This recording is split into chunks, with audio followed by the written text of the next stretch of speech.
আসসালামু আলাইকুম। MS kitchen থেকে সবাইকে ওয়েলকাম জানিয়ে আজকের এপিসোডটি শুরু করছি। আমার আজকের এপিসোডে থাকছে টমেটো ভর্তা রেসিপি। চলুন তাহলে আমি কিভাবে টমেটো ভর্তা করি সেটাই আমি আপনাদের মাঝে শেয়ার করব।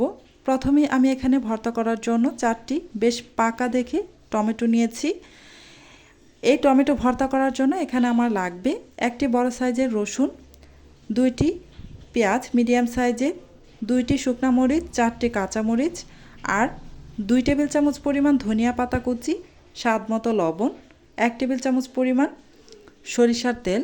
এই হচ্ছে আমার উপকরণ। আরও লাগবে সামান্য একটু সয়াবিন তেল। এই তো চুলায় একটা প্যান বসিয়ে গরম করে এতে আমি 1 টেবিল চামচ পরিমাণ সয়াবিন তেল দিয়ে তারপর কাঁচামরিচ, শুকনো মরিচ আর রসুনগুলো দিয়ে ভেজে নিয়েছি। এবার সবগুলো আমি উঠিয়ে নিচ্ছি। এখন আমি এই তেলের মধ্যে দিয়ে দিব আস্ত টমেটো 4টি। এই টমেটোগুলো আমি বেশ ভালোভাবে ধুয়ে তারপর দিয়ে দিয়েছি। এবার ঢাকনা দিয়ে ঢেকে কিছুক্ষণ অপেক্ষা করব। এই তো কিছুক্ষণ পর ঢাকনাটা খুলে একটু নেড়েচেড়ে দিচ্ছি। আবার আমি ঢাকনা দিয়ে ঢেকে আরও কিছুক্ষণ অপেক্ষা করব। এভাবেই চুলার আঁচ মিডিয়ামে রেখে আমি টমেটোগুলোকে সিদ্ধ করে নিব। আবারও কিছুক্ষণ পর ঢাকনাটা খুলে নিয়েছি। আবারও একটু নেড়ে তারপর টমেটোগুলোকে চামচ দিয়ে 2 ভাগ করে কেটে নিচ্ছি, যাতে করে টমেটোর ভিতরে থাকা এক্সট্রা যে পানিটা আছে সেটা যেন শুকিয়ে যায়। এই তো পানিটা শুকিয়ে গিয়েছে, আমি নামিয়ে নিয়েছি। এবার ভর্তা করে নেব। স্বাদ মতো লবণ দিয়ে প্রথমে শুকনো মরিচগুলোকে ম্যাশ করে নিচ্ছি। শুকনো মরিচগুলো ম্যাশ করে নেওয়া হয়ে গিয়েছে। এবার আমি কাঁচামরিচ ভাজাগুলো ম্যাশ করে নিচ্ছি।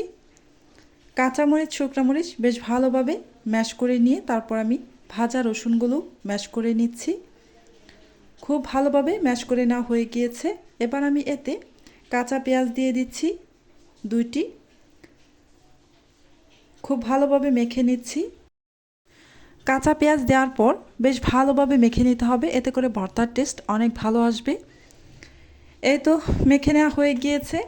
এবার আমি যে সিদ্ধ করে রেখেছিলাম টমেটোগুলো, এই টমেটোর উপরে যে স্কিনটা আছে সেটা আমি উঠিয়ে ফেলে দিচ্ছি।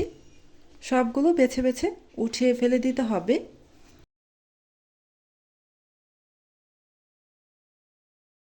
এবার টমেটোগুলো হাত দিয়ে খুব ভালোভাবে চটকে নিচ্ছি।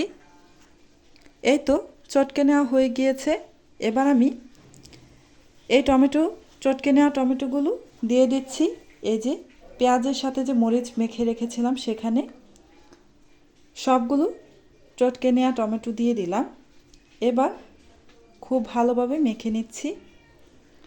ভালোভাবে মেখে নেওয়া হয়ে গিয়েছে। এবার আমি এতে দিয়ে দিব 2 টেবিল চামচ পরিমাণ ধনিয়া পাতা কুচি আর সাথে দিয়ে দিব 1 টেবিল চামচ পরিমাণ সরিষার তেল।